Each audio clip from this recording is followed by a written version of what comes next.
तो चलिए दोस्तों, आज की नई वीडियो में क्रिया से स्टार्ट करते हैं। क्रिया से उसकी क्रिया किस धातु से बना है?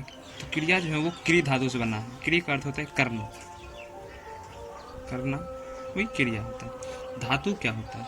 क्रिया के मूल रूप को धातु कहा जाता है। क्रिया के मूल रूप को धातु कहा जाता है। यथा धातु, देखो धातु क्या है? चल धातु है, उसमें ना प्रत्यय जोड़ दिए तो चलना। ये क्या हुआ? क्रिया, क्रिया के समान रूप हुआ। उठ, उठ में ना प्रत्यय जोड़ दिए उठना। सीख, सीख धातु है, सीख में ना प्रत्यय जोड़ दिए तो सीखना। हंस, हंस में ना प्रत्यय जोड़े हंसना। तो क्रिया का परिभाषा देखते हैं।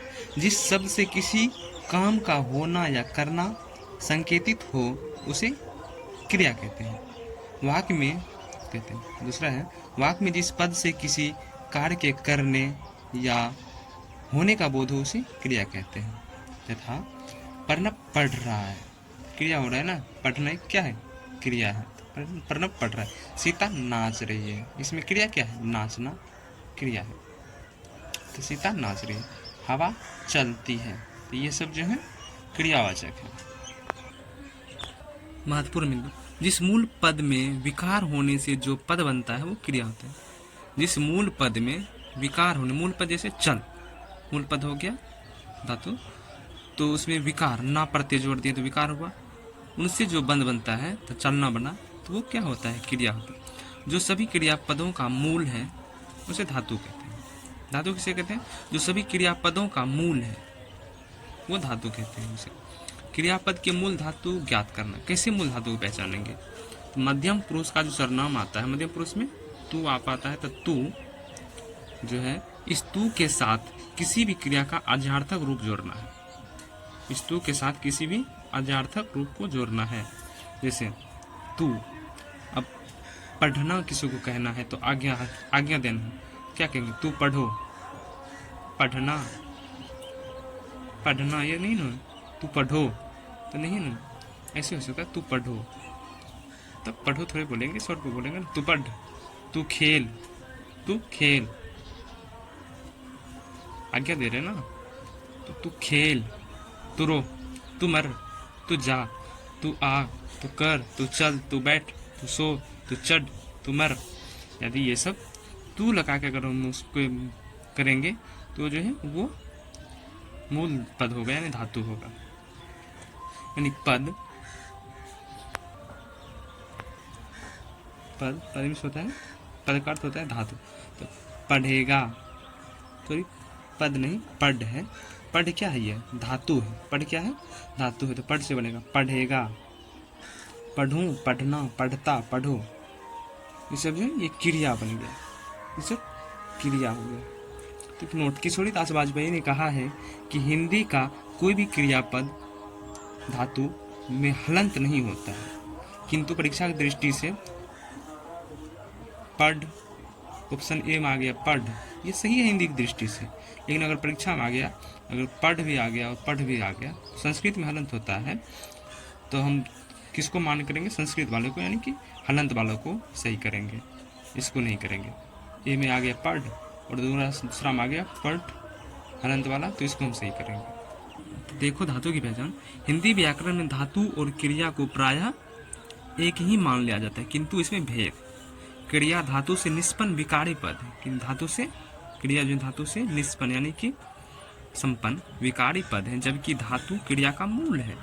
तो जो है क्रिया का मूल है, मूल रूप है।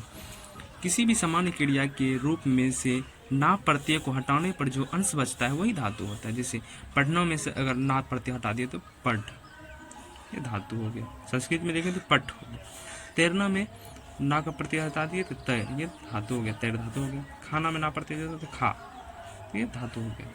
तो यही अजार्थक में तू के साथ क्रिया इसी धातु रूप में प्रयोग होता है। जैसे तू बैठ, तू जा, तू खा, तू पढ़ आदि।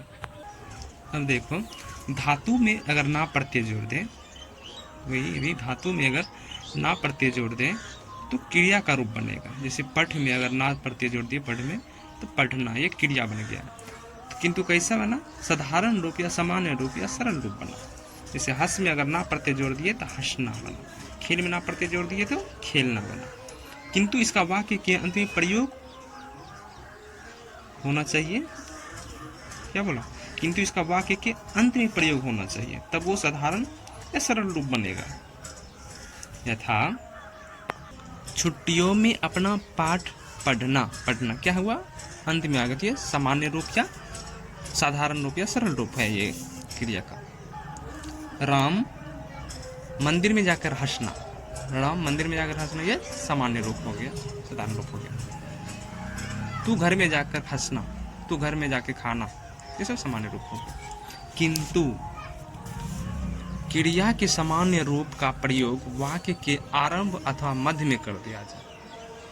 किंतु सामान्य रूप का, क्रिया के सामान्य रूप का प्रयोग वाक्य के आरंभ अथवा मध्य में कर दिया जाए तो उसे क्रिया नहीं, क्या बोलेंगे? उसे क्रियार्थक संज्ञा कहेंगे। उसे क्या बोलेंगे? क्रियार्थक संज्ञा कहा जाता है। जैसे पढ़ना एक गुण कार्य है, संज्ञा की तरह प्रयोग हो गया ना।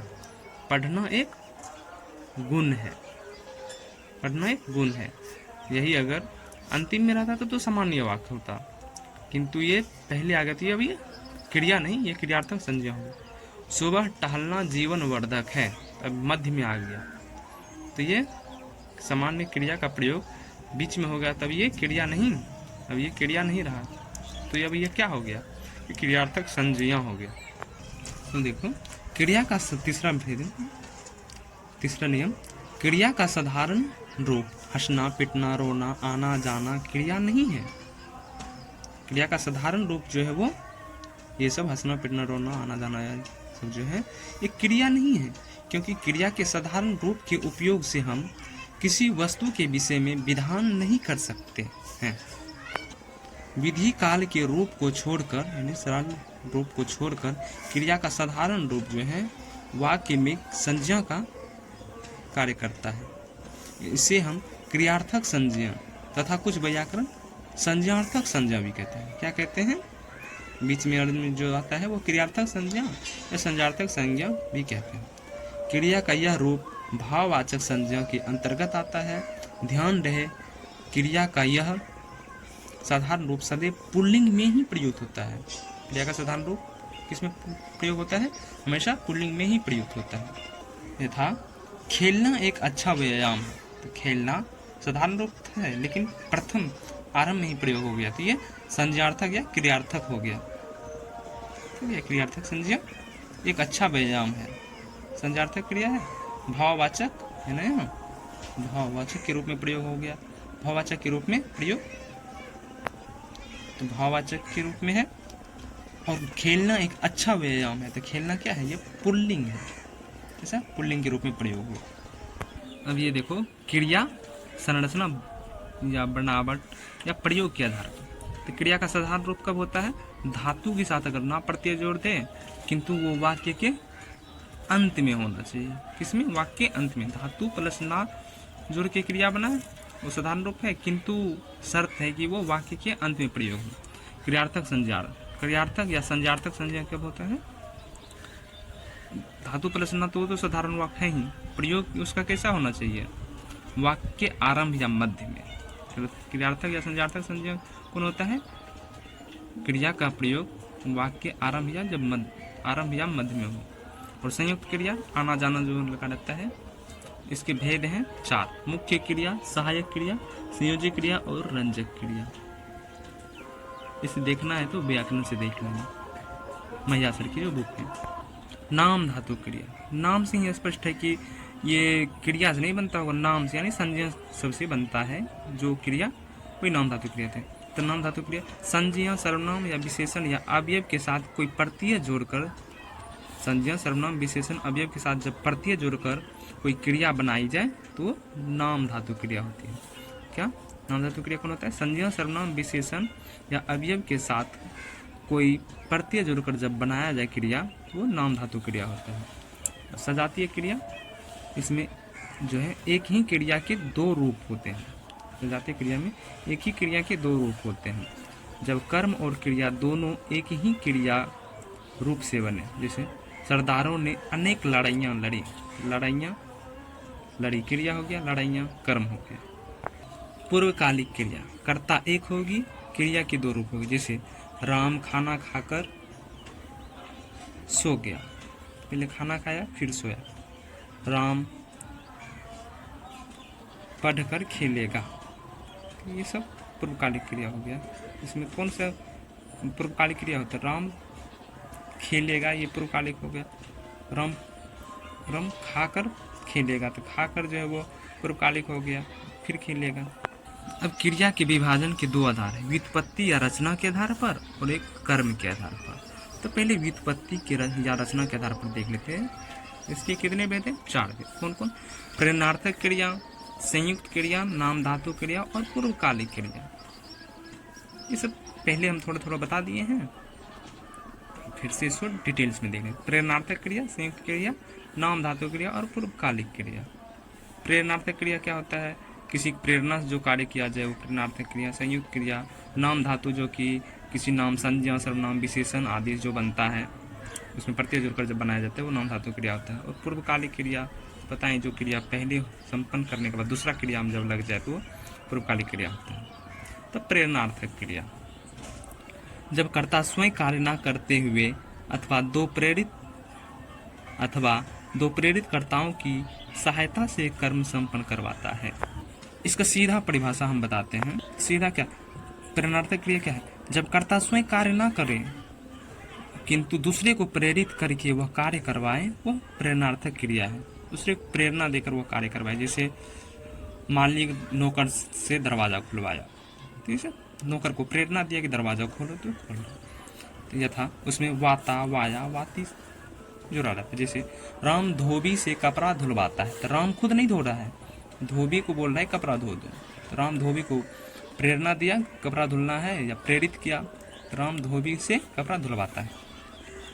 माँ बच्चे को दवाई पिलवाती है, माँ बच्चे को दवाई पिलवा, माँ खुद नहीं पिला रही है, बच्चे को किसी अपनी बड़ी बेटी को बोला कि छोटे को दवाई पिला दे, तो माँ बच्चे को दवाई पिलवाती है। आनंदा सुनंदा को नचाती है, तो आनंदा जो है सुनंदा को साथ में नचा रही है, तो ये द्विकर्मक क्रिया हो जाएगी। सॉरी, द्विकर्मक नहीं, द्वितीय प्रेरणार्थक क्रिया होगी। सविता कविता से पत्र पढ़वाती है। और प्रेरणार्थक क्रिया जो है 100% सकर्मक होती है, कभी भी अकर्मक नहीं होगा। अब ये पूछ लो, सविता कविता से पत्र पढ़वाती थी, ये सकर्मक है कि अकर्मक, ये बताओ। इसमें क्रिया क्या है? पढ़वाती, यानी पढ़वाना क्रिया है। तो क्या पढ़वाती है? पत्र पढ़वाती है। पत्र क्या है? निर्जीव है, तो सही है। निर्जीव में क्या आ गया? तो सकर्मक होगा। किससे पढ़वाती है? कविता से पढ़वाती है, तो ये भी आ गया। अब जैसे माँ बच्चे को दवाई पिलवाती है, इसमें ये वाक्य सकर्मक है कि अकर्मक? तो इसमें क्रिया क्या है? पिलवाती, पिलवाना, पिलवाना क्रिया है। तो क्या पिलवाती है? दवाई, दवाई सकर्मक। सजीव है कि निर्जीव? निर्जीव, तो दवाई क्या आ गया? सकर्मक। अब प्रेरणार्थक क्रिया के भेद देख लो, इसके 2 भेद होते हैं। कौन कौन?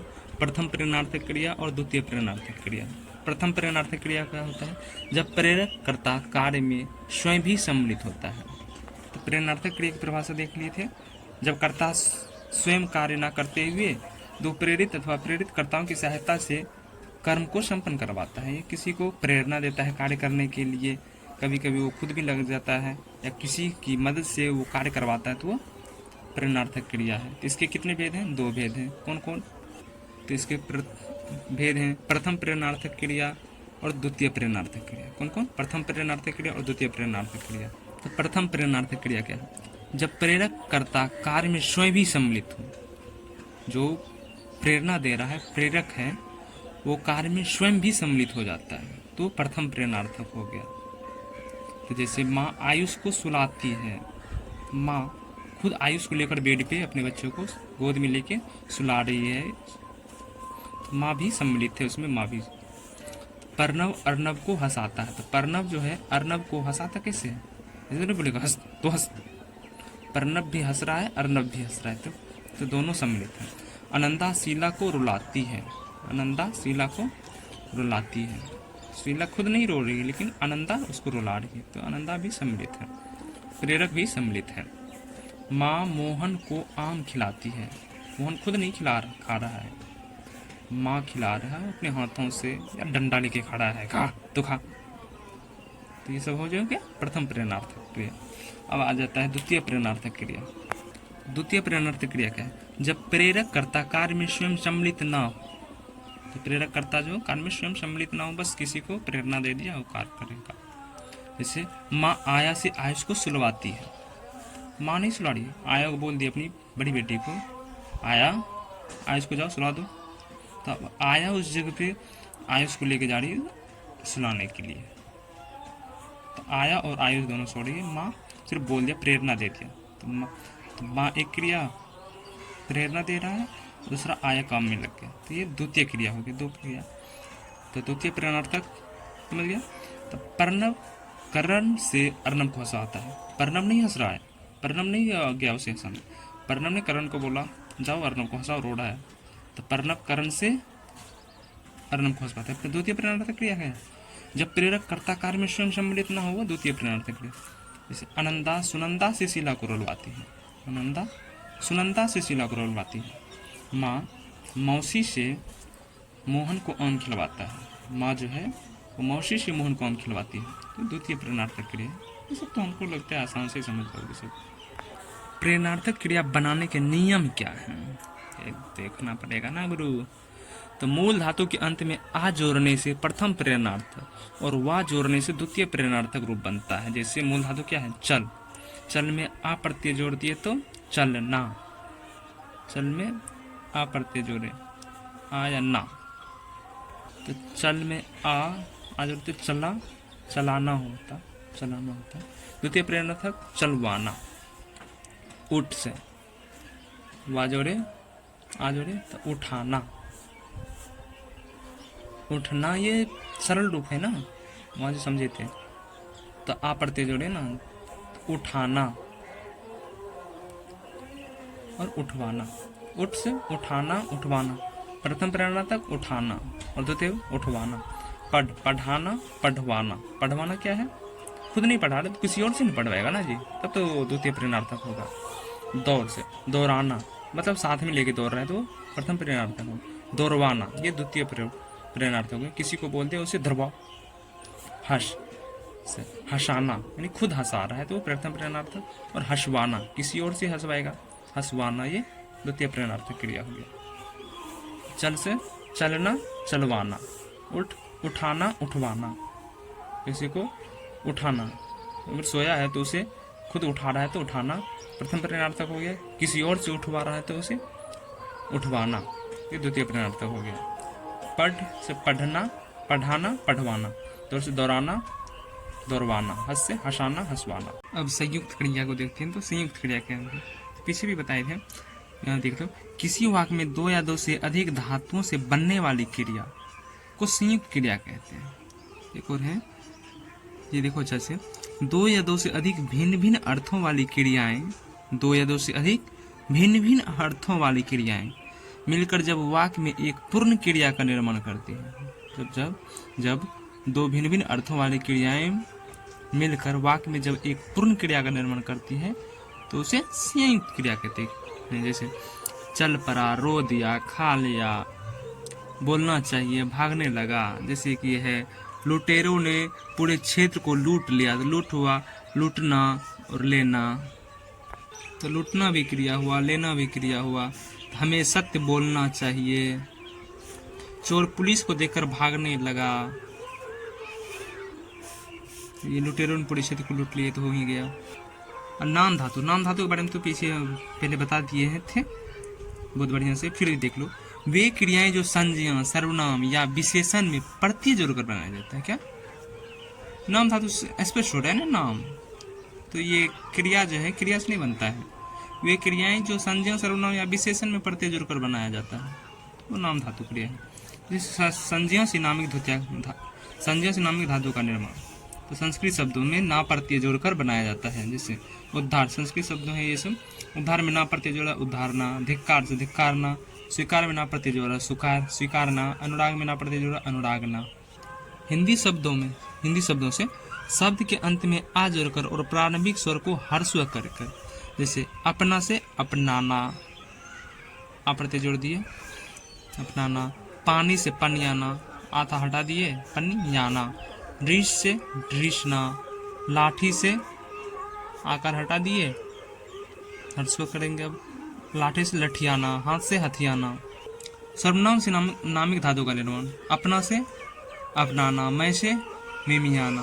विशेषण से नामिक धातु का निर्माण, गर्म से गर्माना, दोहरा से दोहराना, चिकना से चिकनाना, ठंड से ठंडाना, उजला से उजलाना। अब देखो पूर्वकालिक क्रिया। पूर्वकालिक क्रिया क्या है?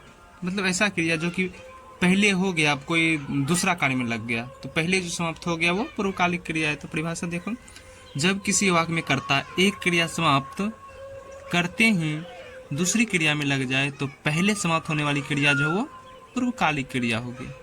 तो क्या कहा?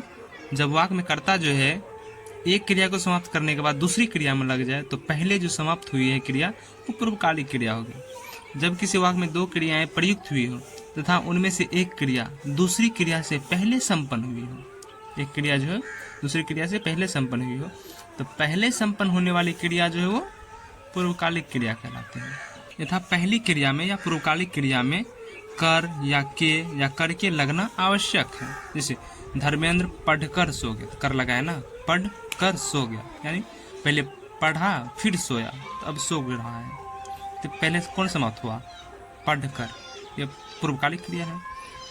वह पढ़कर खेलेगा, क्या करेगा? पहले खेल पढ़ेगा उसके बाद खेलेगा, कर लगा हुआ है, पहले पढ़ेगा फिर खेलेगा, तो ये पूर्वकालिक क्रिया। बबीता खाना खाकर पढ़ने लगी, बबीता क्या किए? पहले खाना खाई फिर पढ़ने लगी, दूसरी क्रिया में लगी है, पहले खाना खाई उसके बाद पढ़ने लगी थी, पूर्वकालिक क्रिया हो गई है खाना खाकर। ठीक है, तो ऐसे ही मैं नहा कर खेलूँगा या मैं नहा के खेलूँगा, तो जो है नहाना पहले पूर्वकालिक क्रिया हो गया और उसके बाद खेलना जो बाद की क्रिया हो गई। अब कर्म के आधार पर क्रिया आगे, तो कर्म के आधार पर कितना भेद है? दो भेद हैं। कौन कौन? सकर्मक और अकर्मक। सकर्मक में कर्म उपस्थित रहता है और अकर्मक में कर्म नहीं रहता है। सकर्मक में कर्म रहता है किंतु अकर्मक में कर्म नहीं रहता है। तो सकर्मक को देख लेते हैं। सकर्मक क्रिया क्या है? इनमें क्रिया के व्यापार का फल जो है वो कर्म पर पड़ता है। क्रिया का जो फल पड़ता है वो व्यापार का वो किस पे पड़ता है? कर्म पर। सकर्मक, सकर्मक का हो गया परिभाषा स प्लस कर्म प्लस क, इसे बनाया सकर्मक। किसे बनाया? स प्लस कर्म प्लस क, यानी कर्म सहित क्रिया को सकर्मक क्रिया कहते हैं। वाक्य में क्रिया कर्म के साथ ही आती है। वाक्य में जो है क्रिया कर्म के साथ ही आती है, कर्म चाहे दृश्य रूप में हो या दृश्य रूप में। अब जैसे मोहन हिंदी पढ़ता है, मोहन क्या पढ़ता है? मोहन हिंदी पढ़ता है। पढ़ता क्या है? पढ़ना क्या होगा? क्रिया, और हिंदी कर्म। तो देखो मोहन पढ़ता है, क्या पढ़ता है? हिंदी। हिंदी सजीव है कि निर्जीव? निर्जीव। क्या सूत्र करो तो हिंदी आ गया, तो ये सकर्मक है।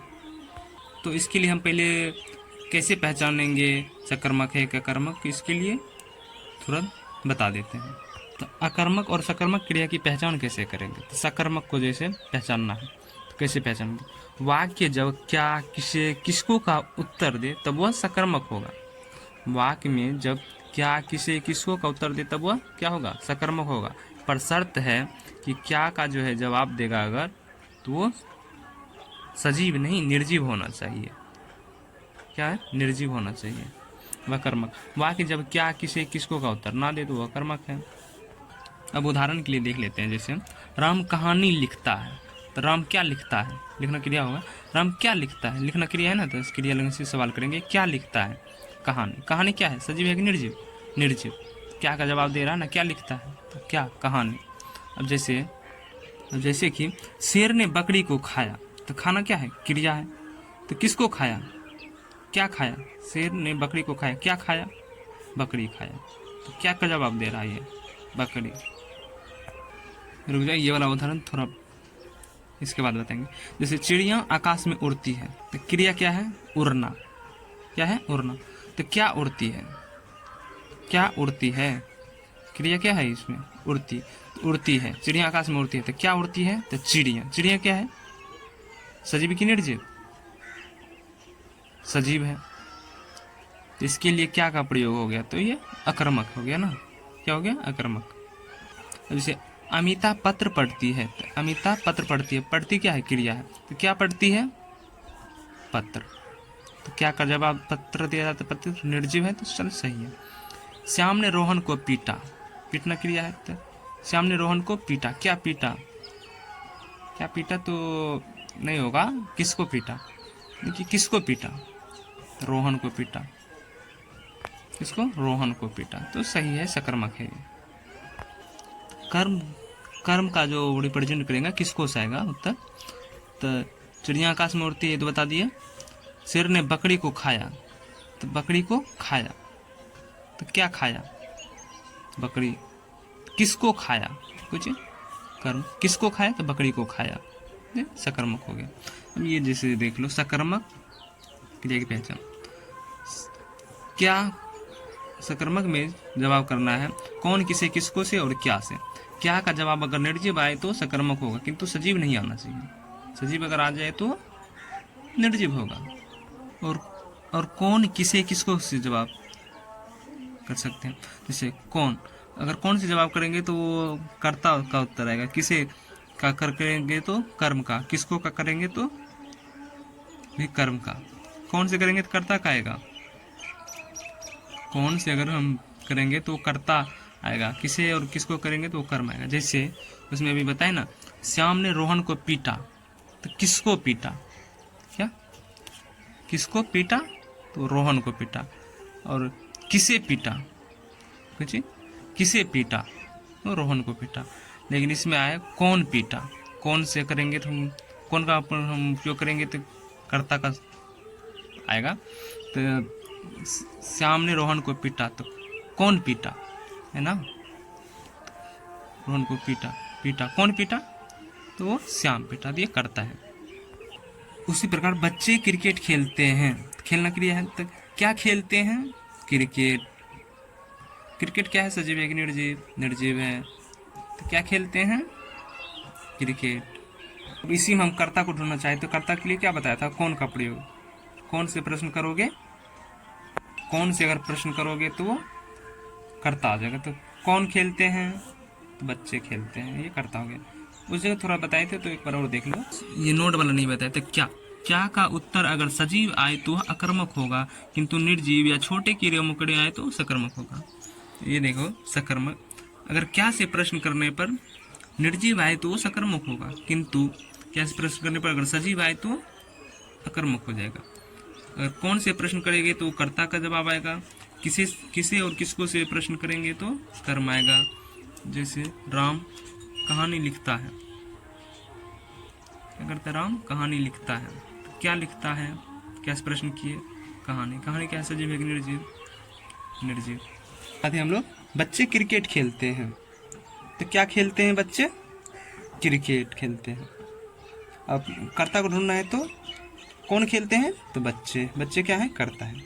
अगला प्रश्न है, विद्यार्थी हिंदी पढ़ते हैं। क्या से प्रश्न करते हैं? तो क्या पढ़ते हैं? पढ़ना क्रिया है। क्या पढ़ते हैं? तो हिंदी पढ़ते हैं। क्या हिंदी क्या है? सजीव है कि निर्जीव? निर्जीव है। कोई अगर हमको कर्तव्य पूछ लिया जाए, कर्तव्य पता करना है तो कौन से सीधा प्रश्न कर दो। तो कौन पढ़ते हैं? तो विद्यार्थी पढ़ते हैं। विद्यार्थी क्या है? कर्ता। मोहन भोजन करता है। क्या करता है? भोजन। तो भोजन सजीव है कि निर्जीव? निर्जीव है। तो क्या हो गया? ये सब सकर्मक क्रिया के उदाहरण है। विनोद कपड़ा धुल रहा है, तो क्या धुल रहा है? कपड़ा धुल रहा है। कपड़ा क्या है? सजीव है कि निर्जीव? निर्जीव। वह पतंग उड़ा रहा है। क्या उड़ा रहा है? पतंग। पतंग क्या है? सजीव है कि निर्जीव? सजीव है कि निर्जीव? निर्जीव। तो क्या उड़ा रहा है? पतंग। तो सकर्मक हो गया। कर्ता कौन होगा इसमें? तो कौन उड़ा रहा है? तो वह क्या हो गया? कर्ता। उसी प्रकार एक आ जाएगा, वह चिड़िया उड़ा रहा है। क्या? वह चिड़िया उड़ा रहा है। तो क्या हो जाएगा? उड़ाना क्रिया हो गया। तो क्या उड़ा रहा है? चिड़िया। तब बोलेगे क्या उड़ा रहा है? चिड़िया। ये तो सजीव आ गया जी, तो कर्मक होना चाहिए। तो उसी जगह कर्म वाला फिर से कर लो। किसको उड़ा रहा है? चिड़िया। किसे उड़ा रहा है? चिड़िया को। तो इसका जवाब दे रहा है, कौन किसे किसको का भी जवाब दे रहा है, तो सही हो गया ना। तो वह चिड़िया उड़ा रहा का क्या हो गया? ये सकर्मक हो गया। क्या उड़ा रहा है? चिड़िया। अब कर्म पता करने के लिए जो एक और है तो वो सजीव आ गया तो कर्म पता करने के लिए, और दो था कौन कौन और किससे, कौन से कर्ता का बोध होता है, किसे और किसको, तो किसे और किसको से प्रश्न करो तो वह किसे, सॉरी वह उड़ा रहा है, किसे उड़ा रहा है, चिड़िया को उड़ा रहा है, कर्म है। किसको उड़ा रहा है, चिड़िया को उड़ा रहा था, कर्म प्रेजेंट है, इसलिए वो सकर्मक हो गया। अब सकर्मक के भेद, सकर्मक के कितने भेद हैं? दो, एक कर्मक क्रिया और द्विकर्मक क्रिया। क्या? एक कर्मक क्रिया और द्विकर्मक क्रिया। एक कर्मक क्रिया क्या है? जिस क्रिया का एक ही कर्म, जिस क्रिया का एक ही कर्म हो, अर्थात जब वाक्य में क्रिया के साथ एक ही कर्म प्रयुक्त हो तो उसे एकर्मक क्रिया कहते हैं। सीधा समझ लो, एक कर्मक में जिसमें जिस क्रिया में एक ही कर्म प्रेजेंट हो वो एकर्मक क्रिया होगी। जैसे मोहन भोजन कर रहा है, तो मोहन भोजन कर रहा है तो क्या कर रहा है? करना क्रिया है, तो क्या कर रहा है? तो भोजन कर रहा है। तो भोजन सजीव एक निर्जीव, निर्जीव है तो क्या का उत्तर दे रहा है? सही है। मैंने गाना गाया, क्या गाया? गाना। अगला, जैसे मैंने गाना गाया, तो मैंने गाना गाया, क्या गाया? गाना। रवि गोदान पढ़ता है, क्या पढ़ता है? गोदान। गोदान क्या है? सजीव एक निर्जीव, निर्जीव। छात्राएं नृत्य कर रही है, तो क्या कर रही है? क्रिया है, क्या कर रही है? नृत्य। तो क्या कर रही है? नृत्य। सजीव एक निर्जीव, निर्जीव ही मान लीजिए। क्या कर रही है? नृत्य कर रही है। अब द्विकर्मक क्रिया, तो द्विकर्मक क्रिया जिस वाक्य में क्रिया के साथ दो कर्म प्रयुक्त हो, जिस वाक्य में क्रिया के साथ दो कर्म प्रयुक्त हो वो द्विकर्मक क्रिया होगा। ठीक, तो क्रिया से क्या प्रश्न करने पर जो उत्तर मिलता है वो मुख्य कर्म होगा। क्रिया से क्या प्रश्न करने पर जो उत्तर मिलेगा वो क्या होगा? मुख्य होगा। किसी और किसको का प्रश्न करने पर जो उत्तर मिलेगा वो गौण कर्म होगा। तो गौण कर्म के साथ सदैव को चिन्ह जुड़ा रहता है। गौण कर्म के साथ जो वो सदैव को चिन्ह जुड़ा रहता है तथा क्रिया से दूर होता है तथा सजीव होता है। गौण कर्म जो है वो सजीव होता है और उसके साथ को कारक चिन्ह जुड़ा रहता है। मुख्य कर्म जो है वो निर्जीव होता है, को कारक चिन्ह नहीं लगा रहता है एवं क्रिया के समीप होता है।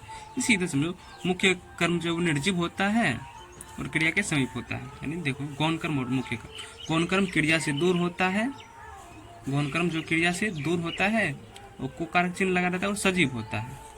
सबसे बड़ी पहचान सजीव होता है। गौण कर्म जो है वो सजीव होता है और को कारक चिन्ह लगा रहता है, क्रिया से दूर रहता है। मुख्य कर्म क्रिया के समीप रहता है और निर्जीव होता है। शॉर्ट देख लो, द्विकर्मक की पहचान। मुख्य कर्म जो है क्या का प्रश्न करने पर जो उत्तर में आए वो मुख्य कर्म होगा। किसी और किसको का प्रश्न करने पर जो उत्तर में आए वो गौण कर्म होगा। तो मुख्य कर्म जो है वो निर्जीव होता है, गौण कर्म जो है वो सजीव होता है। जैसे सीमा ने कुत्ते को दूध पिलाया, तो प्रश्न करते हैं क्या से? क्या पिलाया? पिलाना क्रिया ना। क्या पिलाया? तो दूध पिलाया। दूध सजीव है कि निर्जीव है जी? क्या का उत्तर दे रहा था? ये मुख्य कर्म हो गया। और इसे भी देख लो, एक पहचान और निर्जीव होगा। मुख्य कर्म जो हमेशा निर्जीव होता है, तो मुख्य कर्म क्या हो गया? ये दूध हो गया। और दूध दो कर्म है। और जो है वो गौण कर्म कौन सा है? तो कुत्ता है। तो गौण कर्म का क्या बताए थे? तो गौण कर्म में किसी और किसको के लिए गौण कर्म में किसी और किसको से प्रश्न करना चाहिए? गौण कर्म में जो है को कारक चिन्ह लगा रहता है तथा सजीव रहता है। तो सीमा ने कुत्ते को तो कुत्ता हो गया गौण कर्म। तब यहाँ देख लो, पिलाया, दूध पिलाया। सीमा ने कुत्ते को दूध पिलाया, किसको पिलाया? कुत्ते को। कुत्ता क्या हो गया? गौण कर्म हो गया। क्या पिलाया? दूध पिलाया, तो मुख्य कर्म हो गया। किसको पिलाया? कुत्ते को पिलाया, तो गौण कर्म। कुत्ता क्या है? सजीव है, तो ये गौण कर्म हो गया। शिक्षक ने राधा को नृत्य सिखाती, शिक्षक राधा को नृत्य सिखाती है, तो क्या सिखाती है? नृत्य सिखाती है। नृत्य क्या हो गया? ये गौण कर्म हो गया। किसको सिखाती है? राधा को, ये मुख्य कर्म हो गया। सीधा देखो, राधा को उसके पति ने साइकिल चलाना सिखाई। किसने सिखाई? तो उसके पति ने। किसको सिखाई? तो गौण कर्म का के लिए हम किसी और किसको का प्रश्न करेंगे? तो चलाने सिखाई। किसको सिखाई? तो राधा को सिखाई। या किसे सिखाई? तो राधा को सिखाई। ये गुण कर्म हो गया, गौण कर्म हो गया। तो क्या सिखाई? साइकिल, ये मुख्य कर्म हो गया। क्या सिखाई? चलाने। क्या चलाने सिखाई? तो साइकिल, ये मुख्य कर्म हो गया। जैसे अगला, मैंने पिताजी को पत्र लिखा, तो क्या लिखा? पत्र। पत्र क्या है? मुख्य कर्म हो गया, निर्जीव है ना। पिताजी गौण कर्म हो गया। किसे लिखा? मैंने लिखा। किसे लिखा? पिताजी को लिखा। किसको लिखा? पिताजी को। बहन ने भाई को मिठाई खिलाई, किसे खिलाई? बाई को। किसको खिलाई? बाई को। तो बाई क्या है? गौण कर्म। क्या खिलाई? मिठाई, ये मुख्य कर्म। अब पूर्ण सकर्मक क्रिया को देखते हैं। जिन सकर्मक क्रिया में कर्म होते हुए भी किसी पूरक शब्द की आवश्यकता होती है वो अपूर्ण सकर्मक क्रिया है। यथा चुनना, समझना, रंगना, मानना, बनाना आदि। कोमा नहीं लगाए, कोमा लगा देते हैं। यथा राम निरंजन को समझता है, तो क्या समझता है? मूर्ख समझता है। तो ये मूर्ख की जरूरत पड़ रही है। यदि मूर्ख हटा दिया जाए तो अर्थ अधूरा रहता है। राम निरंजन को समझता है, समझना क्या है? क्रिया है। कर्म कौन है? निरंजन। तो फिर भी अर्थ अधूरा है, तो पूरक शब्द है ये मूर्ख। मैं तुम्हें अपना मानता हूँ, क्या? मित्र। छात्रों को बना दूंगा, क्या? तो अध्यापक। अब अकर्मक क्रिया को देखें। अकर्मक क्या था? जिसमें कर्म उपस्थित नहीं रहता। तो जिस धातु या क्रिया से सूचित होने वाले व्यापार और उसका फल सीधा कर्ता पर पड़ता हो उसे अकर्मक धातु या उसके क्रिया रूप को अकर्मक क्रिया कहते हैं। इन क्रियाओं में कर्म उपस्थित नहीं होता है, तो सीधा कर्म जो है, कर्म उपस्थित नहीं रहता, क्रिया का फल किस पे पड़ता है? तो कर्ता पर पड़ता है। तो उदाहरण देख लेते हैं। बच्चा रोता है। कौन रोता है जी? बच्चा रोता है। तो बच्चा रोता है, रोना का फल किस पे पड़ रहा है? तो बच्चा पर। चिड़िया उड़ती है। क्या उड़ती है? चिड़िया। चिड़िया क्या है? सजीव है। तो इसका ये क्या हो गया? ये अकर्मक हो गया। उड़ती है, क्या उड़ती है? चिड़िया। सीधा फल इस पे पड़ रहा है। अब सुमन सो रही है। क्या सो रही है? सुमन। सुमन सजीव है कि निर्जीव? सजीव है। तो आज चलो क्या से नहीं आया, तो किसको सो रही है? इससे भी तो कहाँ आ रहा है? सुमन सो रही है, तो कहाँ नहीं आ रहा है। किसे सो रही है? उसका भी नहीं आ रहा था। लेकिन कौन सो रहा है? तो कौन से सुमन। तो सुमन ये तो करता है, तो सोना का फल किस पे पड़ रहा है? सीधा सुमन पे पड़ रहा है। राम हंस रहा है। कौन हंस रहा है जी? राम। राम क्या है? करता है। इसका फल कर्ता पर ही पड़ रहा है, तो कर्म है ही नहीं। हंस रहा है, क्या हंस रहा है? पता नहीं जी। सीधा फल इस पे पड़ रहा है। चिड़िया आकाश में उड़ती है। देखो, चिड़िया आकाश में उड़ती है। क्या उड़ती है? चिड़िया। क्या उड़ती है? चिड़िया उड़ती है। तो चिड़िया क्या है? सजीव एक निर्जीव? सजीव। तो क्या गाया गया? तो चलो किसको उड़ रहा है? किसे उड़ रहा है? उत्तर नहीं दे रहा है। किसको उड़ रहा है? उत्तर नहीं दे रहा है। कुत्ते भौंकते हैं। क्या भौंकते हैं? कुत्ते। कुत्ते तो सजीव है ना। तुम छत पर बैठे हो। क्या बैठे हो? किसे बैठे हो? प्रश्न नहीं दे रहा है, उत्तर नहीं दे रहा। तारे टिमटिमा रहे हैं। क्या रहे हैं? क्या टिमटिमा रहे हैं? तारे। पता नहीं। मयंक तालाब में नहा रहा है। क्या नहा रहा है? मयंक। मयंक सजीव है निर्जीव? सजीव है। गलत हो गया ना। अब किसे नहा रहा है? किसको नहा रहा है? तब वही अगर आ जाता मयंक सुमन को तालाब में नहा रहा है, तब आ जाता सुमन क्या नहा रहा है? तो नहीं, किसे नहा रहा है? तो सुमन को। किसको नहा रहा है? सुमन को। तब ये सकर्मक हो जाता है। लड़के मैदान में दौड़ रहे हैं। तो क्या दौड़ रहे हैं? लड़के। लड़के सजीव है कि निर्जीव जी? सजीव। सीधा यहाँ पे अकर्मक हो गया। राम रास्ते पर चलता है। क्या चलता है? क्या चलता है रास्ते पर? किसको चलता है? मोहन बगीचे में टहलता है। क्या टहलता है? क्या टहलता है बगीचे में? पता नहीं क्या टहलता है। देखो, उपयुक्त अकर्मक क्रिया से वाक्यों को सकर्मक में बदलना। जैसे वह चिड़िया उड़ाता है। वह चिड़िया उड़ रही है था ना, तो वह चिड़िया उड़ाता है। तो क्या उड़ाता है? चिड़िया। किसे उड़ाता है? चिड़िया को। किसको उड़ाता है? चिड़िया को। जवाब दे रहा है। क्या उड़ाता है? चलो चिड़िया। तो क्या सजीव है? तो क्या का जवाब नहीं दे रहा है। लेकिन किसे उड़ाता है? चिड़िया को। किसको उड़ाता है? चिड़िया को। जाग रहा ना। राघव बच्चे को दोहराता है। तो क्या दोहराता है? बच्चों को। तो चलो सजीव है, तो ये सटीक नहीं बैठा। लेकिन किसे दोहराता है? बच्चों को। किसको दोहराता है? बच्चों। सुमन शिशु को सुला रही है। किसे सुला रही है? शिशु को। किसको सुला रही है? शिशु को। वह तुम्हें हंसा रही है। क्या हंसा रही है? किसे हंसा रही है? तुम्हें। किसको हंसा रही है? तुम्हें। तुम बच्चे को नदियों में तैरा रहे हो।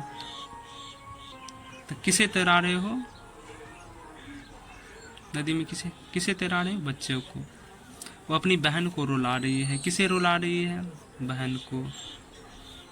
तो अब अकर्मक के भी दो भेद है। कौन कौन? पूर्ण अकर्मक क्रिया और अपूर्ण अकर्मक क्रिया। तो पूर्ण अकर्मक क्रिया क्या है? पूर्ण अकर्मक क्रिया को किसी पूरक की आवश्यकता नहीं होती, वरन पूरक के बिना ही वाक्य पूर्ण अर्थ देती है। पूर्ण आकर्मक क्रिया में किसी पूरक शब्द की आवश्यकता नहीं होती। जैसे राम सो रहा है, राम सो रहा है, चिड़िया आकाश में उड़ रही है, इसमें आकर्मक क्रिया है, पूर्ण आकर्मक भी है। लड़के मैदान में दौड़ रहे हैं, वह पलंग पर बैठा है, क्या बैठा है, चिड़िया आकाश में उड़ रही है, क्या उड़ रही है, चिड़िया उड़ रही है, सजीव है ना जी। अब पूर्ण आकर्मक क्रिया के भी दो भेद हैं। कितने? दो भेद हैं। कौन कौन भेद हैं? अस्तित्यार्थक पूर्ण आकर्मक क्रिया और गत्यर्थक पूर्ण आकर्मक क्रिया। तो स्थित्यर्थक मतलब स्थिति, जहाँ जस का तस रहता है वहीं, और गत्यर्थक मीन्स गति करता है, क्रिया जो है गति करता है, तो गत्यार्थक पूर्ण आकर्मक क्रिया। तो स्थित्यर्थक पूर्ण आकर्मक क्रिया वे क्रियाएं, इसमें गति नहीं होता है स्थिति में, वे क्रियाएं जो कर्म तथा पूरक के अभाव में अर्थात बिना कर्म और बिना पूरक के ही वाक्य का पूरा अर्थ प्रकट करते हैं। जैसे मुस्कुराना, रोना, जीना, मरना, मुड़ जाना, इसमें गति थोड़ी कर रहा है, वह बैठे बैठे मुस्कुरा रही, वह या मुस्कुरा रही है। वह चिल्लाना, सोना, जगना, उठना, पढ़ना, बैठना, सूखना, नष्ट होना, शर्माना, खड़े होना, लजाना, घबराना, ऊँघना आदि, ये सब स्थित्यार्थक के उदाहरण। जैसे उदाहरण देखते हैं, राम सो रहा है, तो गति थोड़ी कर रहा है जी, सो रहा है एक जगह बैठ के पलंग पर, राम सो रहा है।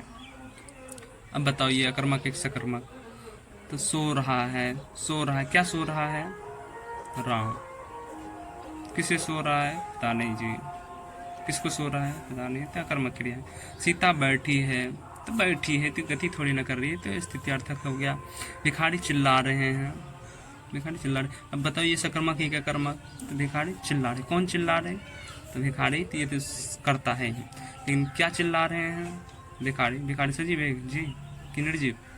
सजीव है, तो क्या नहीं होना चाहिए। चलो अगला देखते, किसको चिल्ला रहे हैं? किसे चिल्ला रहे हैं? उत्तर नहीं दे रहा। पिताजी ऊँघ रहे हैं, बैठे बैठे ऊँघ रहे होंगे, बैठे बैठे ही ना ऊँघा जाता है कि चल के ऊँघ रहा है। मैं मुस्कुरा रहा हूँ, मैं मुस्कुरा रहा हूँ, मुस्कुराना क्रिया है, तो कौन? अब देखो मैं मुस्कुरा रहा हूँ, ये सकर्मक है क्या कर्मक? मुस्कुरा रहा हूँ, कौन मुस्कुरा रहा है? तो मैं, ये तो करता है। किसे मुस्कुरा रहा है? किसको मुस्कुरा रहा है? बताने जी, तो ये अकर्मक क्रिया। तो ये सब अकर्मक के ही भेद है, तो सारा अकर्मक के ही उदाहरण होंगे, लेकिन फिर भी पूछ रहे हैं। गत्यार्थक पूर्ण अकर्मक क्रिया जिसमें गति होती है। ऐसी क्रियाएं जो कर्म तथा पूरक के अभाव में ही कर्ता को गति प्रदान करे अथवा गति प्रकट करे। ऐसी क्रियाएं जो कर्म तथा पूरक के अभाव में ही कर्ता को गति प्रदान करे अथवा गति प्रकट करे। जैसे आना, जाना, चलना, दौड़ना, तैरना, टहलना आदि। ठीक, तो इन क्रियाओं में कर्म अथवा पूरक के बिना ही वाक्य को पूर्णता प्राप्त हो जाती है। इन क्रियाओं में जो है कर्म अथवा पूरक के बिना ही वाक्य को पूर्णता प्राप्त हो जाती है। ध्यान रखें कि ऐसी क्रियाएं कर्ता में गति प्रकट करती है, गति प्रकट करती है। ये क्रियाएं जो है कर्ता में गति प्रकट करती है। जैसे लक्ष्मी छत पर दौड़ रही है, तो ये क्या है? अस्थित्यार्थक की गत्यार्थक? दौड़ रही है तो गति कर रही है ना जी, दौड़ रही है। तो जी गुरु, लक्ष्मी छत पर दौड़ रही, सकर्मक है का कर्मक? सीधा छत पर दौड़ रही है, दौड़ना क्रिया है। क्या दौड़ रही है? लक्ष्मी। लक्ष्मी सजीव है कि निर्जीव? सजीव है। अब चलो ये कट करो। अब किसे दौड़ रही है? किसको दौड़ रही है? जवाब नहीं दे रहा था, अकर्मक हो। ये देखो क्या दौड़ रही है? लक्ष्मी। सजीव है कि निर्जीव जी? सजीव है, तो क्या तो नहीं बताएं जो भी। सीमा बगीचे में टहल रही है, पक्षी आकाश में उड़ रहे थे, आयुष तैर रहा था। इसको बताओ तो। आयुष तैर रहा था, सकर्मक एक कर्मक। तैर रहा था, तैरना क्रिया है। क्या तैर रहा था? आयुष। सजीव है निर्जीव? सजीव, तो ये नहीं हुआ। किसे तैर रहा था? किसको तैर रहा था? ये भी जवाब। पक्षी आकाश में उड़ रहे थे, सकर्मक एक कर्मक। क्या उड़ रहे थे? ये तो बहुत सारा उदाहरण आ गया। तो सब गत्यार्थक हो गया ना। आयुष तैर रहा है, तैरना भी क्रिया है। पक्षी आकाश में उड़ रहे, उड़ना भी क्रिया है। टहलना भी क्रिया है, तो टहलना भी गति कर रहा है। तैर भी रहा है तो गति ही हो रहा है, उड़ भी रहा है तो गति हो रहा है, टहल भी रहा है तो गति हो रही है। ये गत्यार्थक पूर्ण अकर्मक क्रिया है। अब देखो अपूर्ण अकर्मक क्रिया। पूर्ण अकर्मक क्रिया के दो भेद बता दिए, अस्थित्यार्थक और गत्यार्थक। और अपूर्ण अकर्मक क्रिया को देखते हैं। ऐसी क्रियाएं जो वाक्य में स्वतंत्र रूप से प्रकट होकर भी अपना अर्थ पूर्ण रूप से अभिव्यक्त नहीं कर सकता है, तो वो अपूर्ण है। जैसे मैं कल जाऊंगा, तो कहाँ जाऊंगा? गाँव। अपूर्ण अकर्मक क्रिया है। मोहन बन गया, क्या बन गया? अध्यापक। मैं जाऊंगा, कहाँ जाऊंगा? आगरा। नरेंद्र है, क्या है? थानेदार। तो अन्य क्रिया को देखते हैं इस जगह से। ये सब तो पढ़ा चुके हैं, तो थोड़ा स्पीड में देख लेते हैं एक बार। संज्ञा सर्वनाम के साथ क्रिया जोड़ने पर बनाने वाली क्रिया नामबोधक क्रिया होती है। संज्ञा सर्वनाम के साथ क्रिया जोड़ने पर बनने वाली क्रिया जो नाम धातु क्रिया होती है, यथा दुश्मनी निकालना, आंख उठाना, आंख दिखाना, स्वस्थ होना, उत्साह जगाना आदि। ये क्रिया अधिकांश मुहावरे में प्रयोग की जाती है। नाम धातु क्रिया जो है मुहावरे में प्रयोग की जाती है। क्रियार्थक क्रिया ये भी समझा चुके हैं, फिर भी समझ लो। जब कोई क्रिया संज्ञा की तरह या रूप में प्रयोग की जाती है तो उसे क्रियार्थक क्रिया कहते हैं। जब कोई क्रिया संज्ञा की तरह या रूप में प्रयोग की जाती है तो उसे क्रियार्थक संज्ञा कहते हैं। ये क्रिया वाक्य आरंभ या मध्य में आती है, किंतु अंत में नहीं। अंत में आएगा तो साधारण हो जाएगा क्रिया। कुछ व्याकरण इन्हें क्रियार्थक संज्ञा भी कहते हैं। उदाहरण, शराब पीना स्वास्थ्य के लिए हानिकारक है। शुरू में आ गया ना, संज्ञार्थक संज्ञा हो गया। संज्ञार्थक संज्ञा या क्रियार्थक? संज्ञार्थक क्रिया या क्रियार्थक? क्रियार्थक संज्ञा। पढ़ना लिखना स्त्री के लिए अनिवार्य है। शुरू में आ गया। थूकना मना है। धूम्रपान करना निषेध है। क्रिया है लेकिन शुरू में आ गया। बताए थे संज्ञार्थक क्रिया या क्रियार्थक संज्ञा क्रिया। थूकना भी क्रिया है, ये शुरू में आ गई थी। क्रियार्थक संज्ञा या संज्ञार्थक संज्ञा हो गया। उसे देखना अच्छा लगता है, देखना बीच में आ गई है। संज्ञार्थक या क्रियार्थक संज्ञा है। तुम्हें ऐसा करना शोभा नहीं देता, करना भी क्रिया थी, बता दिए भाई। यही में अगर कर दे कि राम मंदिर में जाकर हंसना था, हंसना अंतिम में आ गई है। सामान्य क्रिया का सामान्य रूप हो गया। अनुकरणात्मक क्रिया, किसी शब्द का अनुकरण करके किसी क्रिया की पुनरावृत्ति को प्रदर्शित करना। किसी शब्द को अनुकरण करके जो उसका दोहराव होता है। हिन से हिन हिनाना, मिमियाना, खट खट खट। अगर दीवार पे मारो तो खटखट की, गेट पे मारो खटखट की आवाज़ देता है, तो उसी से बना दिया खट खटाना। थर थर आना, फर फर पक्षी उड़ रहा है तो उसको पकड़ लेते, फरफरा रहा है तो फरफराना। बरबर कोई कर रहा है तो उसको बरबराना।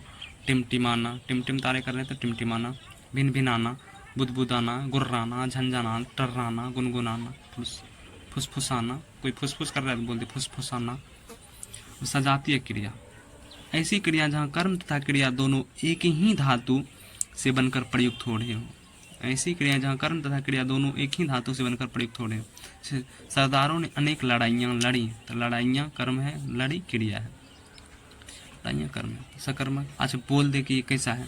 सरदारों ने अनेक लड़ाइयाँ लड़ी, क्या लड़ी? लड़ाइयाँ। किससे लड़ी? किसे लड़ी, किसने लड़ी? तो लड़ाइयाँ लड़ी, ये क्या है? लड़ाइयाँ क्या है? सकर्मक या कर्मक? सकर्मक है। क्या का जवाब दे रहा है? सजीव एक निर्जीव, लड़ाइयाँ निर्जीव। पुलिस ने चोर को बड़ी मार मारी। सकर्मक या कर्मक, ये बताओ तुम पहले। सजातीय क्रिया थे वो हम जानते हैं। बड़ी मार मारी, मार मारी। किसे मारी?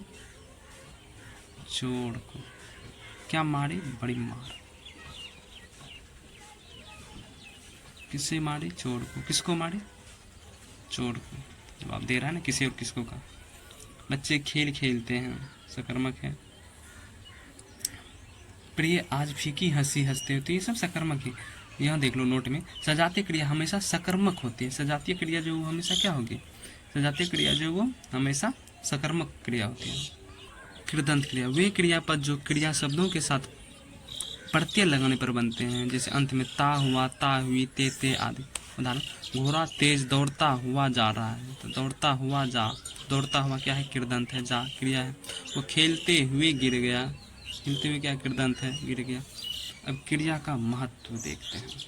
तो अब क्रिया का महत्व देखते हैं। क्या देखते हैं? क्रिया का महत्व। तो अकेली क्रिया जो वो वाक्य की रचना कर सकती है। क्रिया जो है वो अकेले वाक्य की रचना कर सकती है। जैसे आ रहा हूँ, आ रहा हूँ क्या है? क्रिया है। जा रहा हूँ, खा रहा हूँ, तो अकेले क्रिया जो है वाक्य रचना कर सकता हूँ।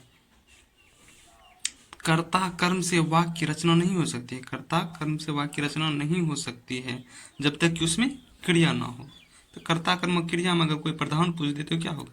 क्रिया ही होगा। वाक्य में सबसे प्रधान होता है क्रिया, क्योंकि अकेले क्रिया जो वाक्य रचना कर सकती है। तो राम किता, राम करता है, किताब कर्म है, तो राम किता क्या वाक बना क्या? कर्ता और कर्म तो है किंतु क्रिया नहीं, वही अब क्रिया लगा। राम किताब पढ़ता है, अब पूरा वाक हो, अब हो ना। नोट, कर्ता कर्म तथा क्रिया में प्रधान क्या है? क्रिया है।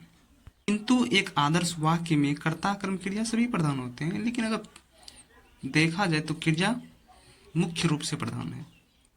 पूरक देखते हैं, कॉम्प्लीमेंट। पूरक क्या होता है? अपूर्ण क्रियाओं के अर्थ को स्पष्ट करने, क्या अपूर्ण क्रियाओं के अर्थ को स्पष्ट करने के लिए जो संज्ञा या विशेषण शब्द जोड़े जाते हैं उन्हें ही पूरक कहते हैं। सकर्मक क्रियाओं को पूरक को, सकर्मक क्रियाओं के पूरक को कर्म पूरक कहते हैं। सकर्मक क्रियाओं के पूरक को क्या कहते हैं? कर्म पूरक कहते हैं। जैसे मस्तानी ने राव को अपना बनाया, क्या बनाया? शयनापति। अकर्मक से सकर्मक क्रिया का निर्माण, अकर्मक से सकर्मक क्रिया का निर्माण कैसे होता है देखते हैं। भाववाचक संज्ञा का प्रयोग करके, अकर्मक से सकर्मक क्रिया का निर्माण भाववाचक संज्ञा प्रयोग करके भी किया जाता है। जैसे कभी कभी अकर्मक क्रियाएं भी सकर्मक क्रिया की तरह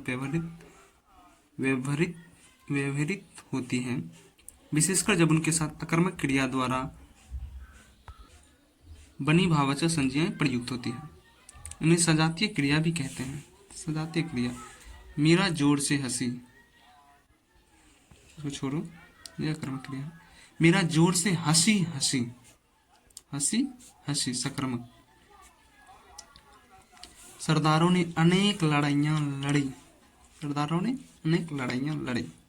सजातीय क्रिया जो पढ़ाई थी पीछे अभी जस्ट थोड़ा देर पहले, नोट। सजातीय क्रिया हमेशा क्या होती है? सकर्मक होती है। मीरा जोर से हंसी हंसी, वही कहीं नीचे दिया गया है। उभयविध क्रियाएं, उभयविध क्रियाएं की जो अकर्मक और सकर्मक उभय में तो होता है ना दोनों, तो जो अकर्मक और सकर्मक दोनों रूपों में प्रयुक्त हो सकती हो वो उभयविध क्रियाएं। जैसे घबराना, भूलना, भरना, बदलना, लजाना, ऐठना, खुजलाना, ललचन आदि। उदाहरण देखते हैं। मेरे हाथ खुजलाते हैं, क्या खुजलाते हैं? हाथ। हाथ क्या है? सजीव है कि निर्जीव? सजीव है हाथ। निर्जीव तब तो लाश हो जाएगा ना, लाश का हाथ निर्जीव होता है। हाथ खुजलाते हैं, क्या है ये? तो क्या का जवाब दे? क्या खुजलाते हैं? हाथ। ये हाथ क्या सजीव है कि निर्जीव? सजीव है, अकर्मक है। मेले में अनेक वस्तुएं देखकर बच्चों का जी ललचाता है, मेले में अनेक वस्तुएं देखकर बच्चों का जी ललचाता है, क्या है? अकर्मक। मदारी अनेक करतब दिखाकर बच्चों को ललचाता है, ये क्या है? सकर्मक है। तो क्या दिखाकर? हाँ, क्या दिखाकर? तो करतब दिखाकर। किसको दिखाकर? तो बच्चों को दिखाकर, ठीक, सकर्मक हो गया। बूंद बूंद करके घड़ा भरता है, ये क्या है? अकर्मक। बूंद बूंद, तो बूंद बूंद करके घड़ा भरता है, ये क्या है? अकर्मक है। तो नायिका ने आंखें भर के कहा, क्या है? सकर्मक है।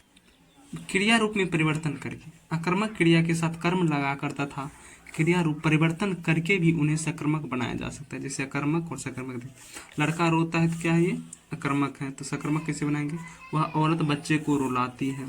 पतंग उड़ती है, सकर्मक इसका बनाएंगे। शीला पतंग उड़ाती है।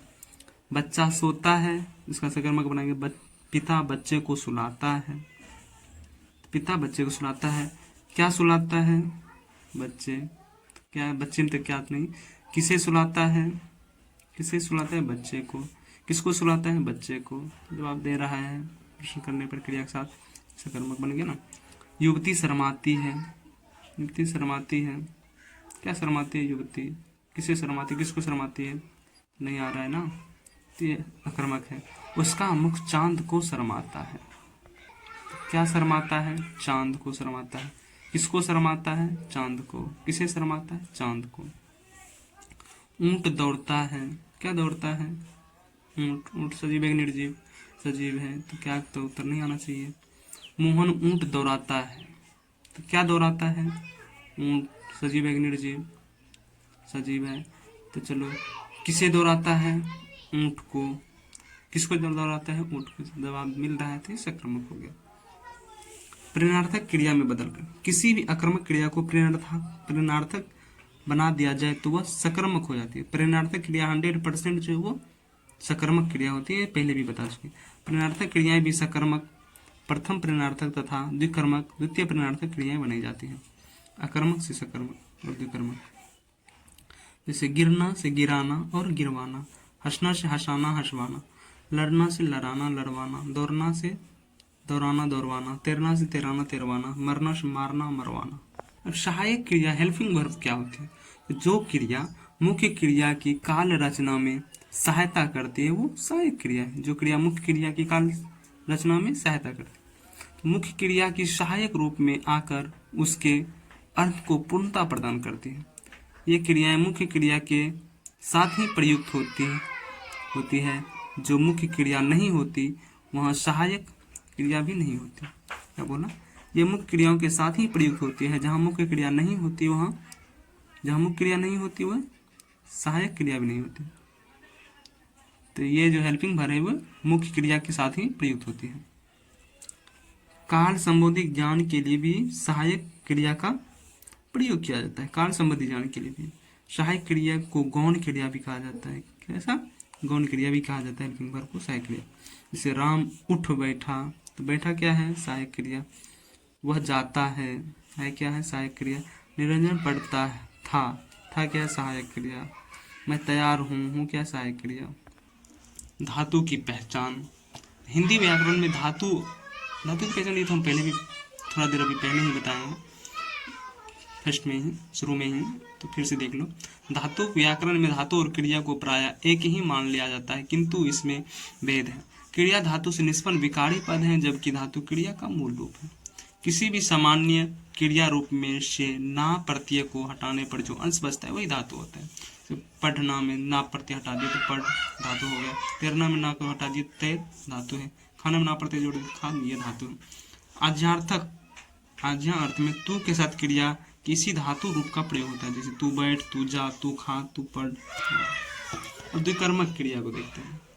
द्विकर्मक क्रिया तो तुरंत पढ़ाए थे, सब समझ लो, रिवाइज कर रहे हैं लास्ट में थोड़ा। तो जिसमें दो कर्म उपस्थित होता है, तो द्विकर्मक मुख्य कर्म और गौण कर्म होता है। तो द्विकर्मक क्रिया का पहला कर्म प्राणीवाचक यानी कि सजीव होता है, जिसे गौण कर्म कहा जाता है। द्विकर्मक में अप्राणीवाचक निर्जीव होता है। दूसरा कर्म जो है वो अप्राणीवाचक निर्जीव होता है, जिसे मुख्य कर्म कहा जाता है। उदाहरण में अध्यापक ने शिष्य को पुस्तक दी, तो अध्यापक ने शिष्य को क्या दी? पुस्तक दी। पुस्तक क्या है? ये मुख्य कर्म है। किसको? शिष्य को। ये गौण कर्म है। एक बार द्विकर्मक की ये जो पहचान का भी देख लेते हैं। द्विकर्मक एक गौण होता है और एक मुख्य होता है। तो गौण मुख्य की पहचान है क्या से प्रश्न कर दो, और गौण से किसे या किसको से प्रश्न करो तो गौण आ जाएगा। गीता ने अध्यापक को गाना सुनाया। गीता ने अध्यापक को गाना क्या है? सजीव है कि निर्जीव? निर्जीव है, तो ये मुख्य कर्म हो गया। अध्यापक से सजीव है कि निर्जीव? सजीव है, तो ये गौण कर्म होगा। तो जैसे क्या सुनाया? गाना, ये मुख्य कर्म हो गया। किसे सुनाया? किसको सुनाया? अध्यापिका को, ये गौण कर्म है। द्विकर्मक क्रिया में कर्म की पहचान, वही क्रिया से क्या प्रश्न करने पर जो कर्म उत्तर के रूप में प्राप्त होता है वह मुख्य या प्रत्यक्ष कर्म कहलाता है। जैसे नानी ने बच्चे को फल दिए, तो क्या दिए? फल दिए। क्या दिए? फल। ये मुख्य कर्म हो गया। बच्चे को, ये क्या है? गौण कर्म। क्रिया से किसे या किसको प्रश्न करने पर जो कर्म उत्तर के रूप में आता है वह गौण या प्रत्यक्ष रूप होता है। जैसे नानी ने बच्चे को फल दिए तो बच्चा क्या है? सजीव है, तो गौण हो गया। नानी ने बच्चों को फल दिए, किसे या किसको का प्रश्न करने पर जो उत्तर आता है। नानी ने बच्चों को फल दिए, किसे फल दिए? बच्चों को। किसे दिए? देना क्रिया है ना। किसे दिए? बच्चों को। किसको दिए? बच्चों को दिए, गौण कर्म हो गया। किसको दिए? द्विकर्मक, ये तो बता दिए। गौण कर्म के साथ को कारक चिन्ह लगता है, तो है ना। नानी ने बच्चों को, ये गौण कारक हो गया। गौण कर्म के साथ को कारक चिन्ह लगता है। मुख्य कर्म निर्जीव को चिन्ह रहित होता है, को नहीं लगा रहता है, और क्रिया के समीप होता है। फल दिए, क्रिया के समीप है ना, देना क्रिया है तो इसके समीप है फल, तो ये मुख्य कर्म है। संयोजी क्रिया, मुख्य क्रिया के साथ मिलकर उसे संयुक्त रूप प्रदान करने वाली क्रियाएं संयोजी क्रिया होती है। मुख्य क्रिया के साथ मिलकर उसे संयुक्त रूप प्रदान करने वाली क्रिया जो है वो संयोजी क्रिया कहलाती है। ये क्रिया मुख्य क्रिया के पक्ष, विपरीत तथा वाच्य की सूचना प्रदान करती है। उदाहरण के लिए, मोहन अभी लिख रहा है, तो रहा क्या है, सत्यबोधक। राम पढ़ने लगा है, लगा क्या, आरंभित बोधक। राधा का संगीत अभ्यास बढ़ता जा रहा है, प्रगति हो रहा है तो जा रहा है। वह यह प्रकरण लिख चुका है, चुका पूर्णता बोधक है। तो ये संयोजी क्रिया था। तो दोस्तों, अब जो है हमारा ये क्रिया प्रकरण समाप्त हुआ। तो इनको एक बार नहीं, 2 बार नहीं, 3 बार, 4 बार जितना देखोगे और प्रैक्टिस करोगे उतना अच्छा क्रिया समझ में आएगा। धन्यवाद।